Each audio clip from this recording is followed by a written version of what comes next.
प्रिय आत्मन, कल मैं कुछ अपने शरीर को विशेष उत्साहित नहीं मान रहा था। जो कुछ मैंने कहा आप लोगों ने सुना होगा। कैसा था कैसा नहीं था मैंने सुना, मुझे कोई बहुत बुरा नहीं लगा, लेकिन कोई बड़ा उत्साहप्रद भी नहीं लगा। आज मैं प्रातःकाल 4 बजे, बल्कि 3:45 कहिए, मैं उठ गया। मेरा शरीर भी उत्साह में था और मुझे ऐसा लगा कि मुझे कुछ पढ़ना चाहिए। स्थान बदलकर मैं बैठ गया और मैं पढ़ने लगा। मैं शायद 30 तारीख के आसपास उन्नाव में था। वहाँ मेरी पुस्तकें हैं। भक्तमाल का एक अंक मुझे मिल गया था। भक्तमाल विशेषांक, गीता प्रेस गोरखपुर वाले जैसे वर्ष में एक विशेषांक निकालते हैं, वैसे विशेषांक था। मैंने थोड़ा बहुत पढ़ा। भक्तमाल के बारे में मैंने सुना था, मैंने उसके दर्शन नहीं किए हैं। मेरे पितामह, जिनको मैंने देखा नहीं, उनके पास भक्तमाल रहती थी। कुछ आयुर्वेद के ग्रंथ, कुछ इस प्रकार के उनके पास रहते थे, क्योंकि हमारे भाई साहब ने इसकी चर्चा की थी कि ये वो भक्तमाल नहीं है। मैंने कहा नहीं, तो संपादित है। तो ये भक्तमाल मेरे मन में क्यों आ गया? क्योंकि आजकल प्रायः मैं बातचीत में आपसे चर्चा किया करता हूँ भक्त की, भक्ति की, भाव की, और भाव पर आधारित जो विचार होते हैं वो प्रभावकारी होते हैं, प्रभावशाली होते हैं। विचार जो अंतर्भूत होते हैं और वो व्यक्त होते हैं, वो कुछ विशेष ही प्रकार का असर डालते हैं। इत्यादि इत्यादि बातें बहुत दिन से चल रही हैं। आप उसकी समीक्षा करेंगे, जो मैं बोलता रहा हूं उसमें बहुत कुछ मिल जाएगा। तो ये भक्तमाल की कथा मुझे इसलिए लगी कि मैंने सोचा कि ये जो नाभादास जी थे, नारायण दास उनका पुराना नाम था, नाभादास तुलसीदास जी के समय में ही थे। आप कभी जयपुर जाएंगे तो वहाँ गलता जी की पहाड़ी प्रसिद्ध है, गलता जी का मंदिर भी है। वहाँ भी एक गद्दी थी संतों की, और वहाँ की गद्दी पर प्रतिष्ठित थे अग्रदास जी और कीलदास जी।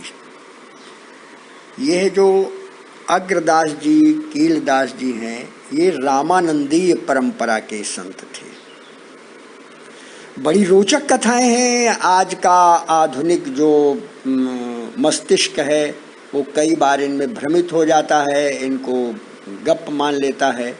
लेकिन मेरे आत्मीय जन, ये गप नहीं है, ये है अपने भारतवर्ष का पारंपरिक इतिहास है।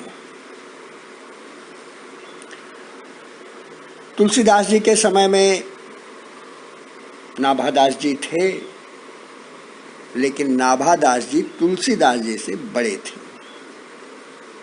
आयु में।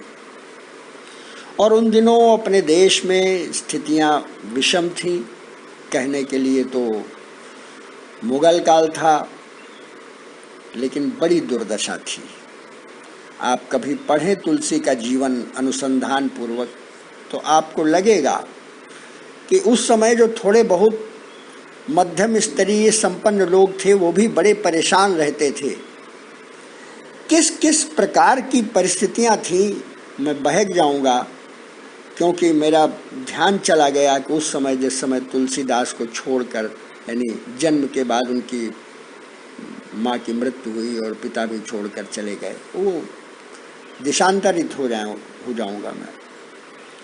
इसलिए मैं नाभादास जी पर केंद्रित करता हूँ। तो इनको लिखा हुआ है कि हनुमान वंश के थे, यानी एक जंगली जाति के, जंगली जाति। जंगली जाति माने जो सभ्य समाज में नहीं, आजकल भी आप आदिवासी और इत्यादि इत्यादि नाम से जानते हैं, गिरिवासी, वनवासी।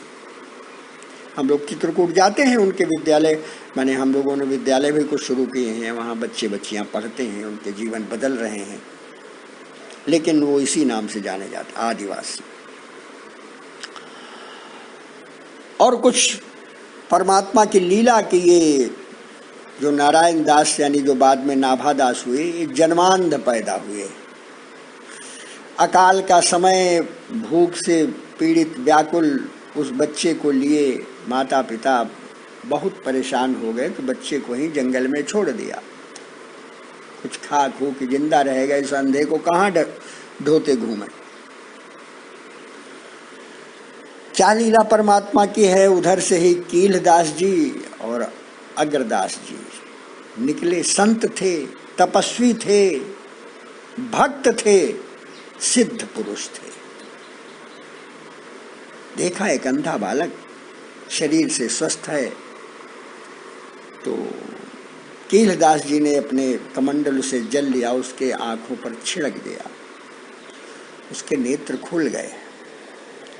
नेत्र खुल गए, उसके अश्रुपात होने लगा, उसको दुनिया दिखाई देने लगी। ये उसको अपने साथ ले आए, वहीं गलता जी पर उसको रख लिया। खा पी लेता था, बड़ा था, सेवा करता था, बड़ा सेवा भावी, अत्यंत सेवा भावी।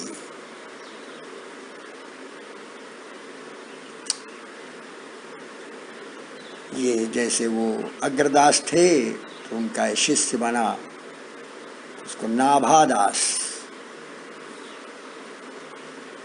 सेवा पूजा किया करता था। मेरे आत्मीय जन, आप लोग नहीं जानते होंगे कि मानसी भक्ति भी होती है और ये ध्यान से जुड़ी हुई भक्ति है। ये कठिन भक्ति है, ये सबको प्राप्त नहीं होती। इस मानसी भक्ति और पूजा में लगे थे अग्रदास, और पंखा झल रहा था नाभादास। धीरे धीरे धीरे धीरे पंखा झल रहा। अब झल तो पंखा रहा है, लेकिन उसकी भक्ति कहां तक पहुंची हुई पता नहीं। आप ये समझ पाते हैं कि नहीं।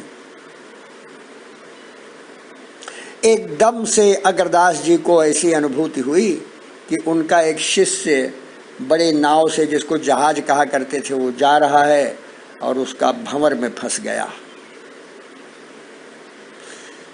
ध्यान में शिष्य आ रहा है अग्रदास जी के, देख रहे हैं नाभादास जो पंखा झल रहे थे अपने गुरुदेव के, थोड़े 2 बार पंखा उधर झला कि जाओ निकल जाओ, ध्यान भंग मत करो गुरुदेव का, और जहाज निकल गया।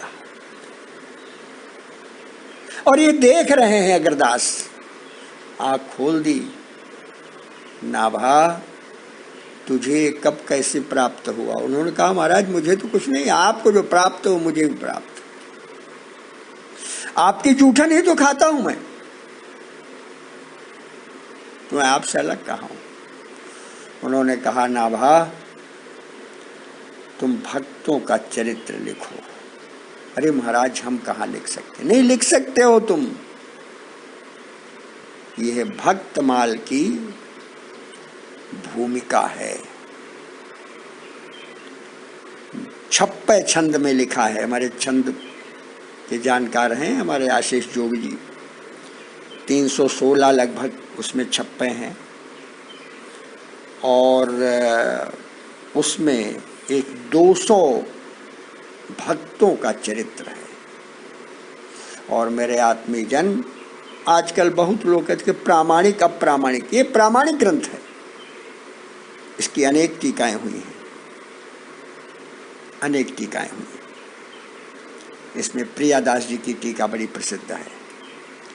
यह जो मुझे अंक मिला, इसमें थोड़े थोड़े संकेत हैं। मेरे मन में आया कि यह जो भक्त और भक्ति, भाव और विचार, चिंतन और प्रस्तुतिकरण, ये हमारे भारतवर्ष की एक बहुत बड़ी निधि है। हमारी शिक्षा व्यवस्था में इसको स्थान मिलना चाहिए और इसके बाद फिर अध्यात्म का दर्शन सीढ़ी दर सीढ़ी उनको कराया जाना चाहिए। मेरे आत्मीजन, अभी तक बार बार एक चीज दिल दिमाग में भर दी गई कि अध्यात्म व्यावहारिक जीवन के लिए व्यवहार्य नहीं है, प्रैक्टिकेबल नहीं है। ये बड़ी नासमझी और बड़ी कम दिमाग की सोच है। अध्यात्म तो वो एक प्रकार का भावधन है जो प्राप्त होने के बाद उसको सब कुछ प्राप्त हो सकता है, सब कुछ। उसको दिशा और दृष्टि दोनों मिल जाती है, लेकिन इसके लिए विचार करना पड़ेगा कि ये पाठ्यक्रम कैसा बनाया जाए, पढ़ाया कैसे जाए, संस्कार के साथ विचार जोड़ा कैसे जाए। ये एक कठिन काम है, लेकिन इस कठिन काम को करने का चुनौतीपूर्ण जो ये एक कार्य है, ये हम में से ही किसी को लेना होगा, हम में से या हमारी आगे वाली पीढ़ी। धीरे धीरे मैं आपको उस गहन गहराइयों में ले चलने की चेष्टा करता हूं जिनसे आप अल्प परिचित, अर्ध परिचित, अपरिचित ऐसे हैं। अब आजकल कोरोना काल चल रहा है, व्याकुलता, परेशानी, उलझन आपको होती है, हमको भी होती है, लेकिन जिस समय इस भाव भूमि पर अवतरित होकर मैं आपके सामने कुछ वाणी विधान की रचना करता हूं, कुछ मुंह से शब्द निकलते हैं, ऐसा लगता है कि कोई कहलवा रहा है। किससे कहलवा रहा है? भारतवर्ष की उस पीढ़ी के लिए कहलवा रहा है कि जो सचमुच में आत्मस्थ होकर बहुत कुछ कर लेती है, बहुत कुछ कर लेती है। और यही ये कोरोना काल में आप देखिए कि प्रकृति, प्राकृतिक वस्तुएं, संयम, फिर उसके बाद अपने सदाचार के साथ जीवन, और वो ठीक होते जाते हैं। जितना जिनका मनोबल दृढ़ है वो उतने ही इस संसार में संघर्ष भी कर लेते हैं। ऐसे ही मनोबल के अनेक लोग हैं, अनेक। और इस भक्तमाल को अगर आप पढ़ेंगे, कहीं मूल मिल जाए, उसकी टीका मिल जाए, तो आप देखें उसमें इतने चरित्र हैं, इतने चरित्र हैं, और बहुत बात के भी चरित्र उसमें शामिल किए गए। आप ये देखिए कि भारतवर्ष में इन संतों ने, इन भक्तों ने कितने घोर झंझावातों से इस भारतवर्ष की परंपराओं को सुरक्षित रखा है। दुष्टों से, दैत्यों से तलवार लेकर भले वो न लड़े हों, लेकिन तलवार लेकर लड़ने वालों के अंदर का आत्मविश्वास उन्होंने ही जगाया है, शक्ति उन्होंने ही दी। इसलिए मेरे प्यारे आत्मीजन, मेरा मन उधर आज झुक गया, तो मैंने आपको बताया कि थोड़ा बहुत इस तरफ का भी अगर स्वाध्याय आप कर सके तो आपको अच्छा भी लगे। कहानियां हैं, हो सकता है भाषा समझ में ना आए, 2 बार पढ़िए, 3 बार पढ़िए। बहुत बहुत आशीष, धन्यवाद।